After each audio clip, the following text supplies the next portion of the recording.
The Heisenberg uncertainty principle is one of a handful of ideas from quantum physics to expand into general pop culture. It says that you can never simultaneously know the exact position and the exact speed of an object, and shows up as a metaphor in everything from literary criticism to sports commentary.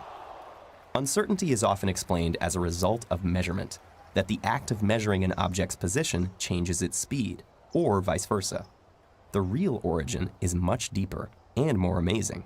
The uncertainty principle exists because everything in the universe behaves like both a particle and a wave at the same time. In quantum mechanics, the exact position and exact speed of an object have no meaning. To understand this, we need to think about what it means to behave like a particle or a wave. Particles, by definition, exist in a single place at any instant in time. We can represent this by a graph showing the probability of finding the object at a particular place, which looks like a spike, 100% at one specific position, and 0 everywhere else. Waves, on the other hand, are disturbances spread out in space, like ripples covering the surface of a pond. We can clearly identify features of the wave pattern as a whole, most importantly, its wavelength, which is the distance between two neighboring peaks, or two neighboring valleys. But we can't assign it a single position. It has a good probability of being in lots of different places. Wavelength is essential for quantum physics because an object's wavelength is related to its momentum, mass times velocity. A fast-moving object has lots of momentum, which corresponds to a very short wavelength. A heavy object has lots of momentum even if it's not moving very fast, which again means a very short wavelength. This is why we don't notice the wave nature of everyday objects.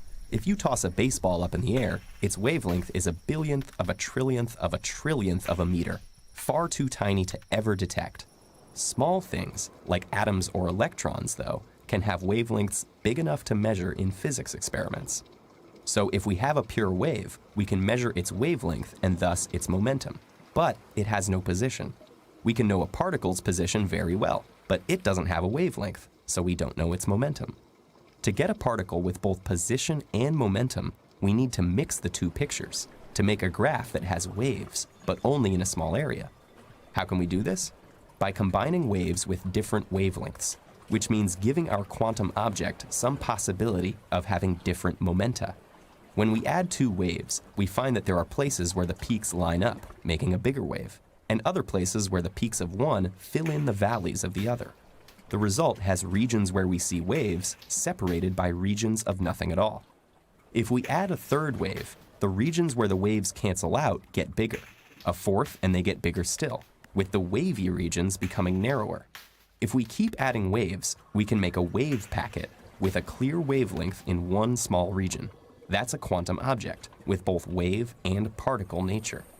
But to accomplish this, we had to lose certainty about both position and momentum. The position isn't restricted to a single point. There's a good probability of finding it within some range of the center of the wave packet. And we made the wave packet by adding lots of waves, which means there's some probability of finding it with a momentum corresponding to any one of those.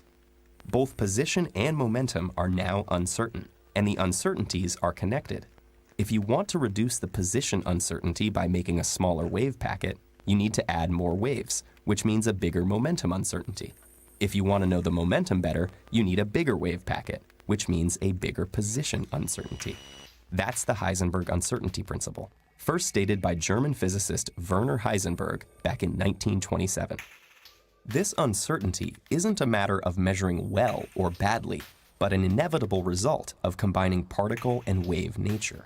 The uncertainty principle isn't just a practical limit on measurement. It's a limit on what properties an object can have, built into the fundamental structure of the universe itself.